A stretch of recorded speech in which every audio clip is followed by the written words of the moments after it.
साथियों में इस लायक तो नहीं कि छत्रपति शिवाजी महाराज की वीर गाथा महागाथा के विषय में बहुत कुछ बात कर सकूं, लेकिन मैं उनके स्वराज की स्थापना के विषय में लगातार छोटे छोटे रील्स और वीडियोस के माध्यम पे आपके अंदर जागृति पैदा करने की कोशिश कर रहा हूं। और एक वाकया से मैं आपको बताना चाहता हूं कि जीजाबाई जब छत्रपति शिवाजी महाराज का ब्याह कर रही थी, रस्में तय हो चुकी थी, मुहूर्त तय हो चुका था, और उसी समय मुधोजी निंबालकर साहब ने जीजा मां के सामने आके विनम्रता के साथ कहा कि जीजा माता सब कुछ तय हो गया है, तारीख तय हो चुकी है, रस्में हो चुकी हैं, लेकिन आपने ये नहीं बताया कि मुझे दहेज में क्या देना है, आपकी डिमांड क्या है, आप दहेज में क्या चाहती हैं।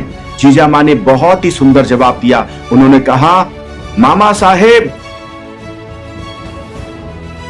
रिश्तों में व्यापार नहीं होता, मामा साहेब रिश्तों में व्यापार नहीं होता, और लेन देन तो सिर्फ व्यापार में होता है। आप अपनी बेटी हमारे घर में दे रहे हैं, साक्षात लक्ष्मी को भेज रहे हैं, और ये लक्ष्मी को पाकर हम धन्य हो गए।